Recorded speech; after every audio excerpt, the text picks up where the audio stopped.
نحمده ونصلي على رسوله الكريم أما بعد فقد قال الله تبارك وتعالى كما ورد في الركوع الثاني من سورة التحريم أعوذ بالله من الشيطان الرجيم بسم الله الرحمن الرحيم يا أيها الذين آمنوا توبوا إلى الله توبة نصوحا عسى ربكم أن يكفر عنكم سيئاتكم ويدخلكم جنات تجري من تحتها الأنهار يوم لا يخزي الله النبي والذين آمنوا معه نورهم يسعى بين أيديهم وبأيمانهم يقولون ربنا أتمم لنا نورنا واغفر لنا إنك على كل شيء قدير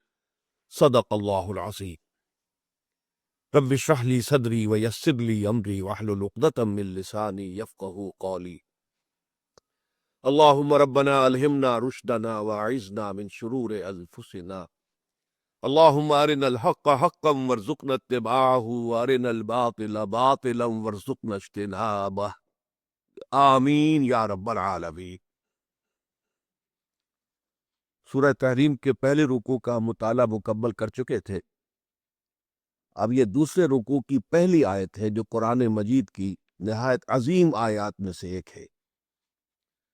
اور اس میں توبہ کا مضمون آیا ہے بڑے اہتمام کے ساتھ۔ توبہ کا مضمون ہمارے سابقہ درس میں بھی آ چکا ہے، یعنی سورۃ الفرقان کے آخری رکوع میں توبہ کی حقیقت، توبہ کی عظمت، توبہ کی شرط، توبہ کے لوازم، ان پر گفتگو ہو چکی ہے۔ اس لیے کہ وہاں فرمایا گیا تھا کہ تین جو سب سے بڑے بڑے گناہ ہیں، والذین لا يدعون مع اللہ الہا آخر، وہ لوگ کہ جو اللہ کے ساتھ کسی اور الہ کو پکارتے نہیں ہیں، کسی اور سے دعا نہیں کرتے،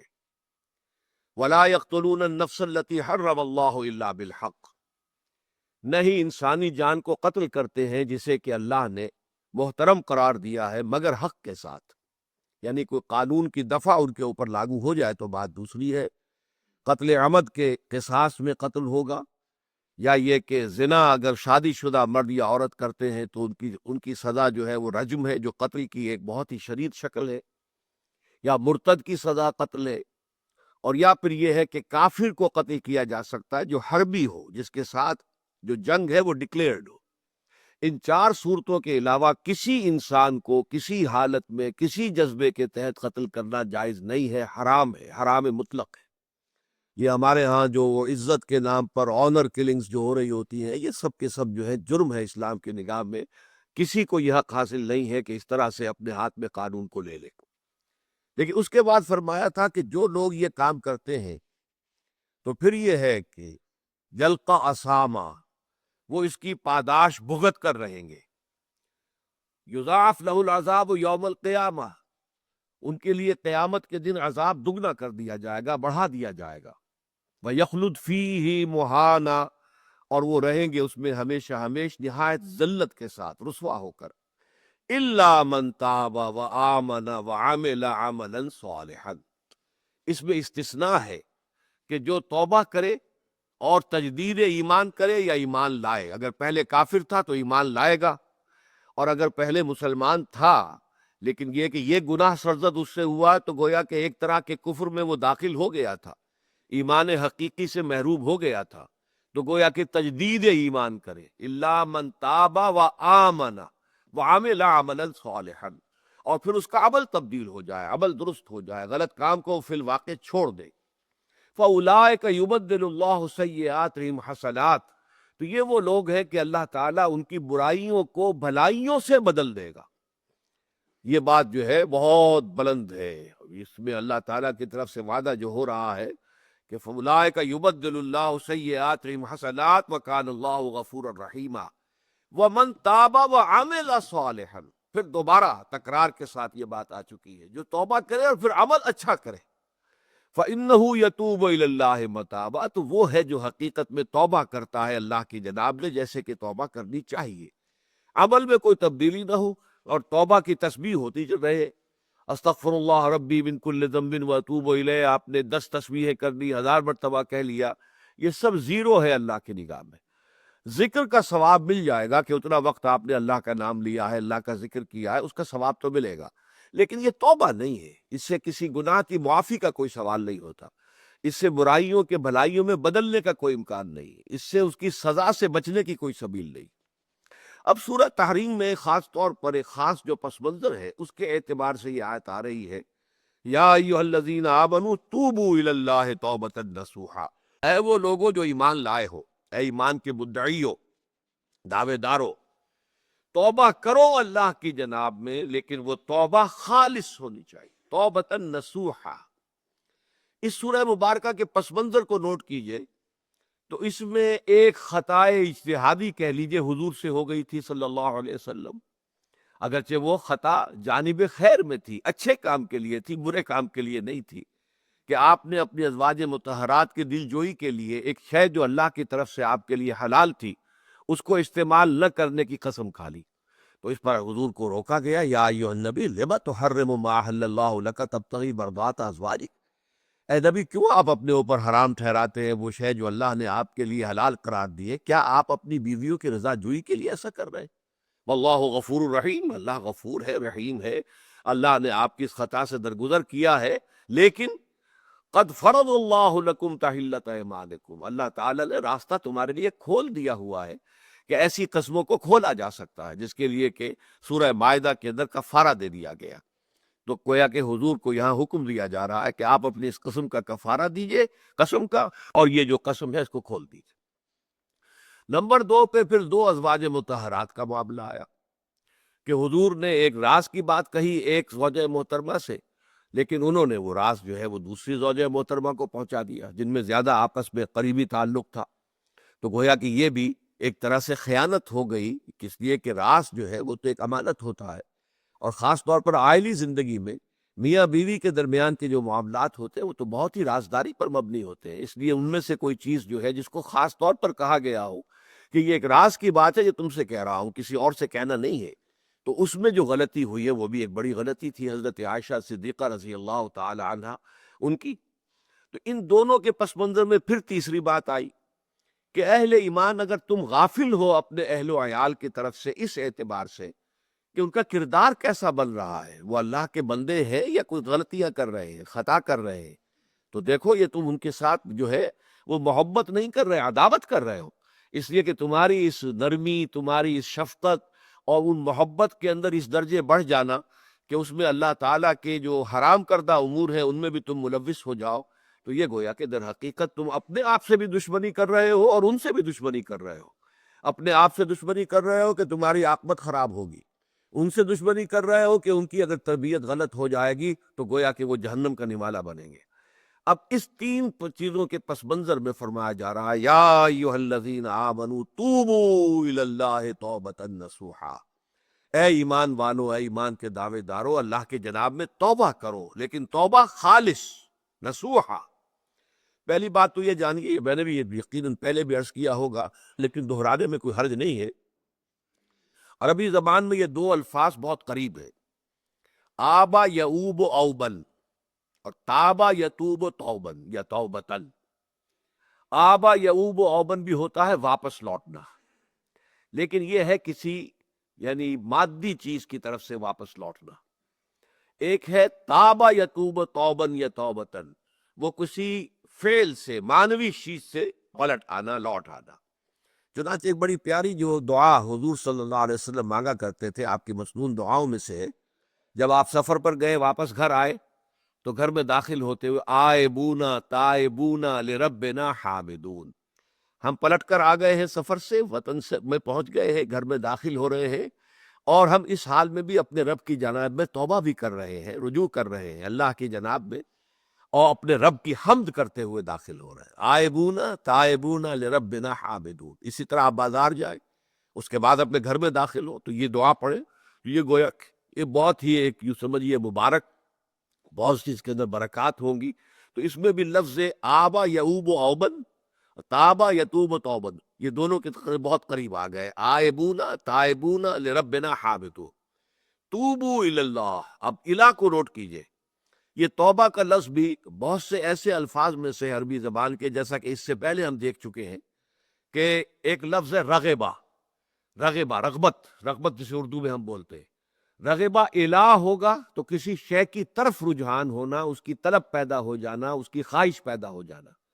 اور رغب عن ہوگا تو کسی چیز سے متنفر ہو جانا، دور ہٹ جانا، دور چلے جانا۔ ورب ایک ہی ہے، پریپوزیشن کی چینج سے بالکل برعکس نتیجہ نکل آیا۔ ومن رغب عن سنتی فلیس منی، جسے میری سنت پسند نہیں ہے، جو اس سے ہٹتا ہے، پیچھے ہٹتا ہے، اس کو ترک کرتا ہے، اس کا مجھ سے کوئی تعلق نہیں۔ اسی طرح مالا یمیل و بیلن، مالا الہ کسی شے کی طرف مائل ہونا، مالا عن اس شے سے ہٹ جانا، پیچھے ہٹ جانا، نفرت ہو جانا۔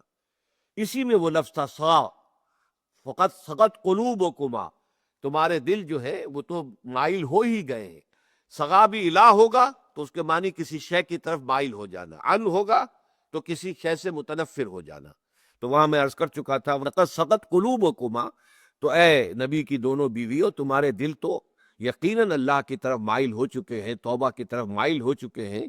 لیکن زبان سے یہ کہتے ہوئے کہ حضور معاف کر دیجئے غلطی ہو گئی ہے، اس میں ذرا حجاب آ رہا ہے۔ ظاہر بات ہے شوہر اور بیوی کے درمیان جس طرح کا تعلق ہوتا ہے تو اس میں یہ کہ بسا اوقات اپنی غلطی کو واضح الفاظ میں تسلیم کرنے میں کچھ ہچکچاہٹ سی ہوتی ہے۔ تو وہ ایک کیفیت تھی کہ تمہارا دل تو مائل ہو چکا ہے، لیکن یہ کہ تم ذرا زبان سے بھی کہو، اقرار کرو۔ اسی طریقے سے یہ لفظ توبہ ہے، توبہ الہ ہے، کسی کی جناب میں توبہ کرنا۔ جب اللہ تعالیٰ کی طرف توبہ کا لفظ آئے گا تو توبو الی اللہ توبۃ نصوحا، اللہ کی جناب میں توبہ کرو۔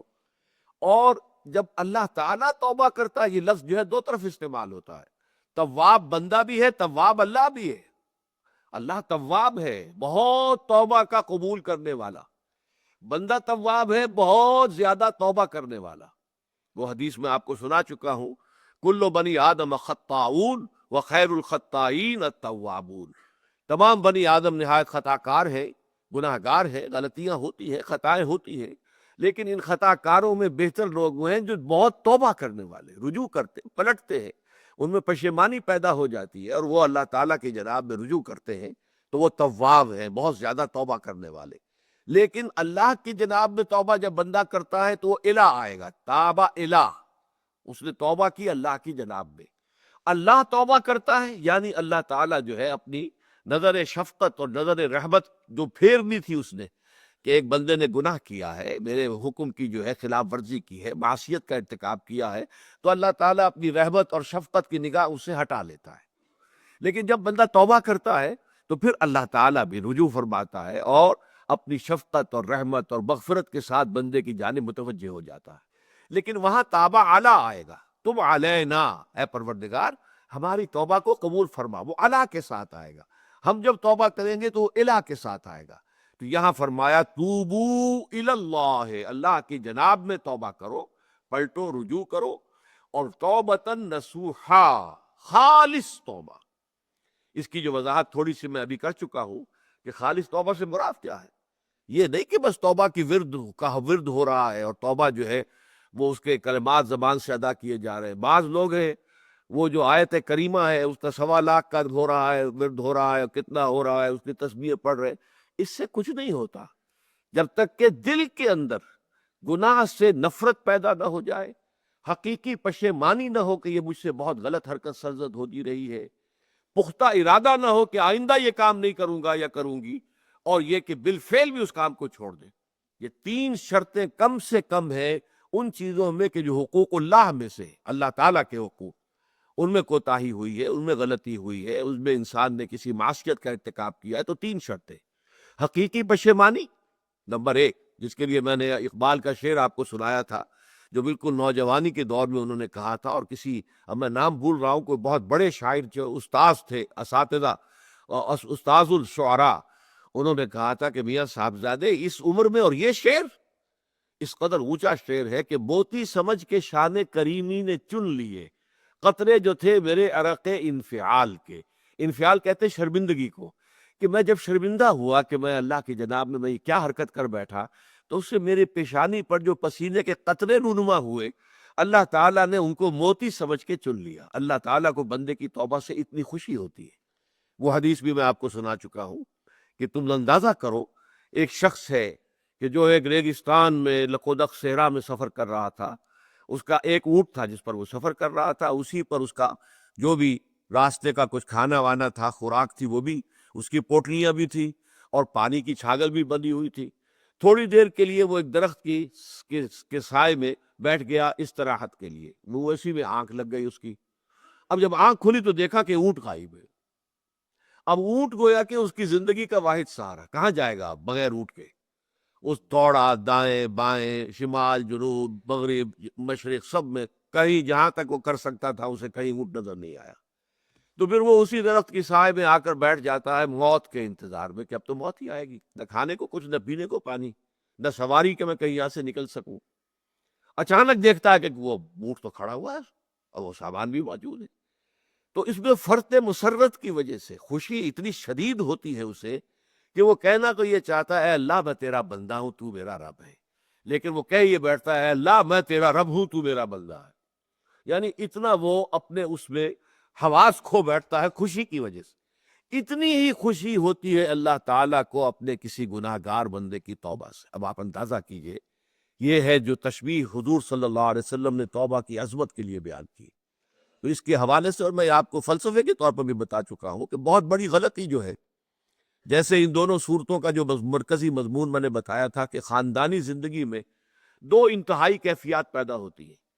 یا میاں بیوی کی موافقت نہیں ہو رہی تو آخری حد ہے طلاق، یا یہ ہے کہ اتنی محبت ہو گئی ہے کہ محبت کی وجہ سے شریعت کی حدود کے اندر رد و بدل ہو رہا ہے۔ تو پہلے کے موضوع کے اوپر سورہ طلاق ہے اور دوسرے موضوع کے اوپر سورہ تحریم ہے۔ تو طلاق کے معاملے میں بھی عیسائیوں سے جو بہت زیادہ غلطی، بہت بڑی سرزد ہوئی، وہ یہ ہے کہ حضرت عیسیٰ نے یہ فرمایا تھا کہ جو شخص اپنی بیوی کو طلاق دیتا ہے گویا کہ ناحق، وہ گویا کہ اس سے زنا کرواتا ہے۔ یعنی یہ کہ طلاق ہو گیا اس کو، اب وہ بیچاری جو ہے وہ بے شوہر کے ہے، عام طور پر مطلقہ سے کوئی شادی نہیں کرتا، تو اب اس کے فتنے میں مبتلا ہونے کا امکان موجود ہے، وہ زناکاری پر آمادہ ہو سکتی ہے۔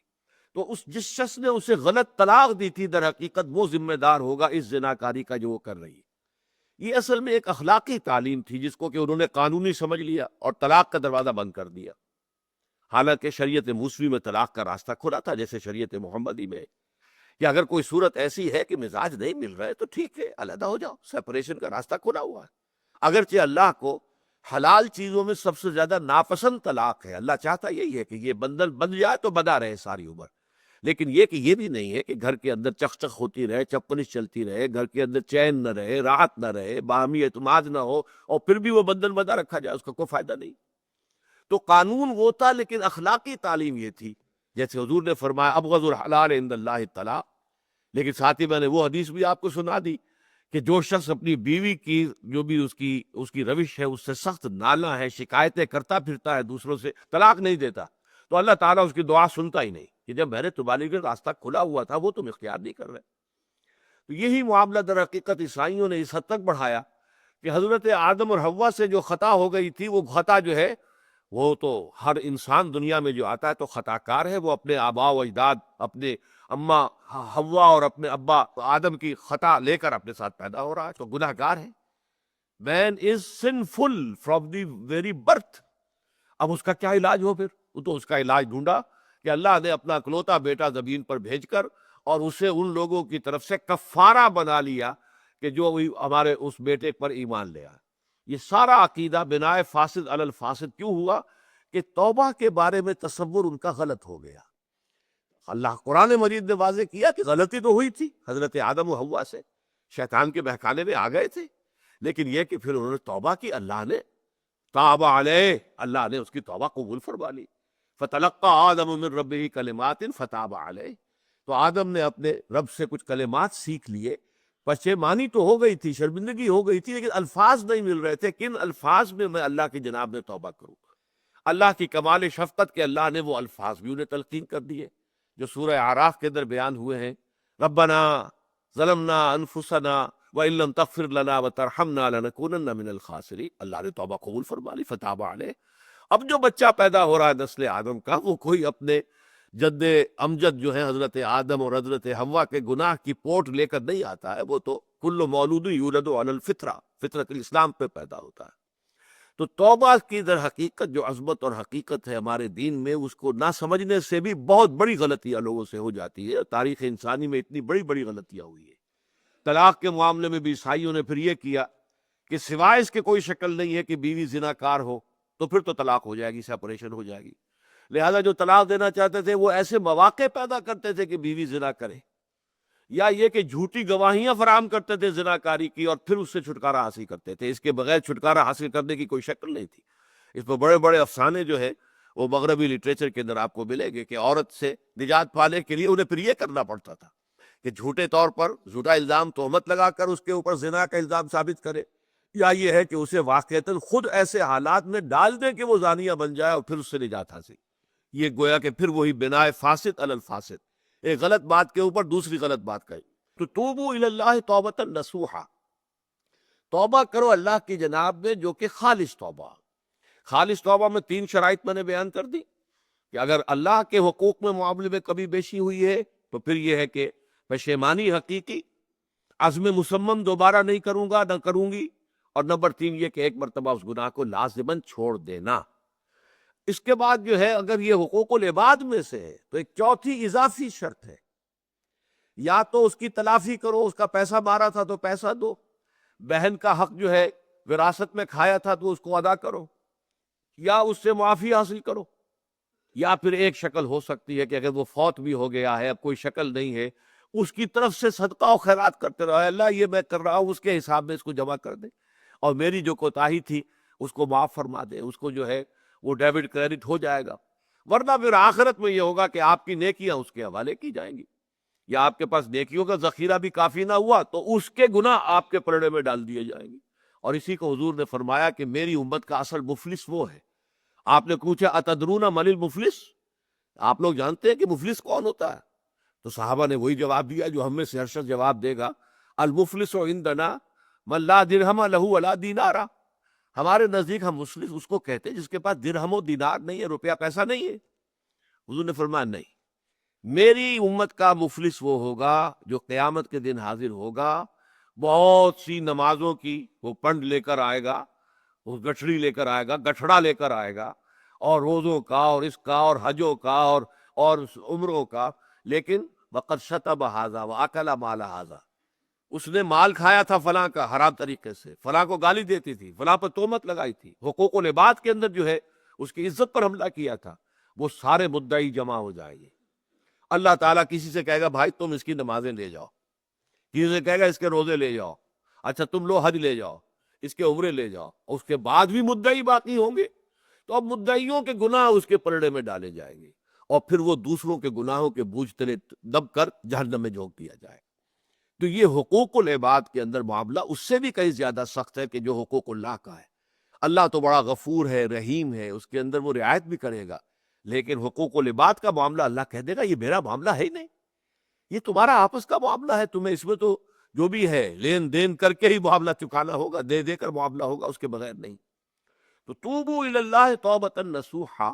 عسیٰ ربکم ان یکفر عنکم سیئاتکم،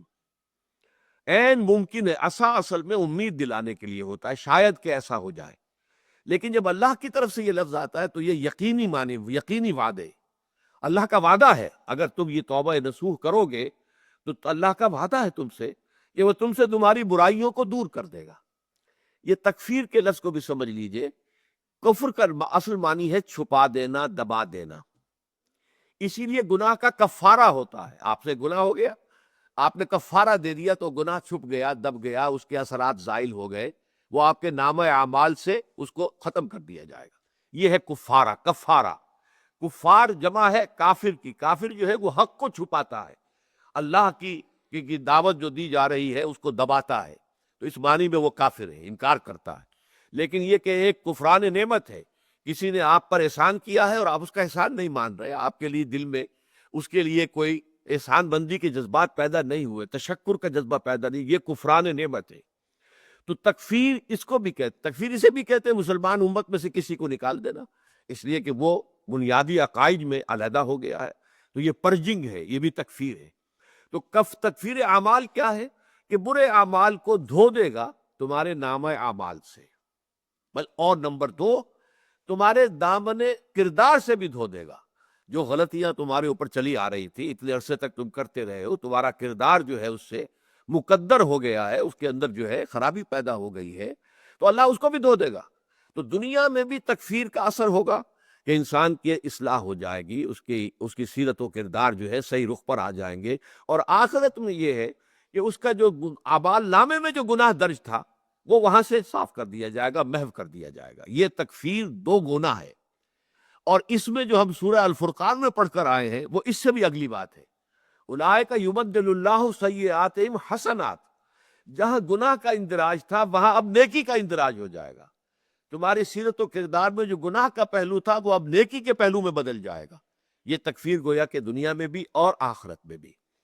عسیٰ ربکم، امید ہے اور اللہ کا وعدہ ہے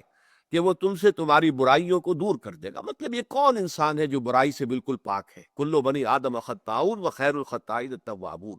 توبہ کرو، توبہ نصوح کرو، اللہ تعالیٰ دھو دے گا، تمہارے دامن کردار سے بھی داغ اور دھبے صاف کر دے گا، اور تمہارے اعمال نامے سے بھی۔ وَيُدْخِلَكُمْ جَنَّاتٍ تَجْرِي مِن تَحْتِهَا الْأَنْهَارُ، اور تمہیں داخل کرے گا ان باغات میں جن کے نیچے یا جن کے دامن میں ندیاں بہتی ہوں گی۔ یوم لا یخزی اللہ النبی والذین آمنوا معہ، وہ دن کہ جس دن اللہ رسوا نہیں کرے گا نہ نبی کو اور نہ ان کو جو ان کے ساتھ ایمان لائے۔ ان کے ساتھ ایمان لانے، ظاہر بات ہے انبیاء کے رسوا ہونے کا تو کوئی سوال ہی نہیں، یہاں اس کا ذکر جو ہے وہ تو صرف بطور تذکرہ کر دیا گیا، ورنہ اصل کیا ہے؟ جو نبی کے ساتھ ایمان لائے۔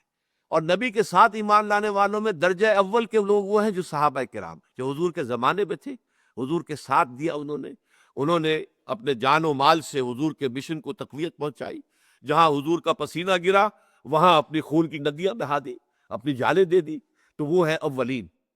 لیکن اللہ تعالی ہمیں بھی ان میں شامل کرے، اس لیے کہ جیسے کہ سورہ بقرہ کی جو آخری سے پہلی آیت ہے اس کے اندر بیان فرمایا گیا کہ آمن الرسول بما انزل الیہ من ربہ والمؤمنون، ایمان لائے رسول محمد صلی اللہ علیہ وسلم اس چیز پر کہ جو ان کے اوپر ان کے رب کی طرف سے نازل کی گئی، اور ایمان لائے صاحب ایمان، وہ صاحب ایمان سب کے سب شامل ہو جائیں گے۔ تو قیامت کے دن اللہ تعالیٰ رسوا نہیں کرے گا، یوم لا یخزی اللہ النبی والذین آمنوا معہ، جس دن کہ اللہ تعالیٰ رسوا نہیں کرے گا نہ اپنے نبی کو صلی اللہ علیہ وسلم اور نہ ہی ان کو کہ جو ان کے ساتھ ایمان لائے۔ اور یہ آخرت کی رسوائی جو ہے بہت بڑی رسوائی ہے۔ دنیا کی رسوائی انسان جو ہے اس کو بہت ہلکا سمجھے، آخرت کی رسوائی بہت بڑی ہے۔ پوری خلق خدا جہاں جمع ہوگی، پوری انسانیت جمع ہوگی، تمام آدم سے لے کر آخری انسان تک جمع ہوں گے، اور وہاں اگر رؤوس الاشہاد ہمارا پردہ چاک کیا جائے، ہمارے گناہوں کو جو ہے اعلان کیا جائے، تو کتنی بڑی رسوائی ہوگی۔ اسی لیے یہ دعا مانگتے رہنا چاہیے، اللہم ربنا اجرنا من خزی الدنیا والآخرہ، اے اللہ ہمیں بچا لے، دنیا اور آخرت دونوں کی رسوائی سے بچا لے۔ دنیا کی رسوائی یہ ہے کہ آپ کی کسی غلط کام کا چرچا ہو جائے، دنیا کے اندر پھیل جائے، آپ کی جو ہے عزت جو ہے وہ داغدار ہو جائے، اس سے بھی اے اللہ بچا لے، پردہ ڈال دے۔ جیسے کہ حضور نے لفظ استعمال کیا، اللہ یتغمدنی ربی برحمتہ، اللہ یہ کہ میرا پروردگار مجھے اپنی رحمت کی چادر تلے ڈھانپ لے۔ اللہ تعالیٰ دنیا میں بھی ہمیں ڈھانپے رکھے اور آخرت میں بھی ڈھانپ لے۔ تو یہ خزی دنیا والآخرہ، اے اللہ ہمیں دنیا کی بھی رسوائی سے بچائے رکھ اور آخرت کی رسوائی سے بھی بچا لیجو۔ بارک اللہ لی ولکم فی القرآن العظیم ونفعنی وإیاکم بالآیات والذکر الحکیم۔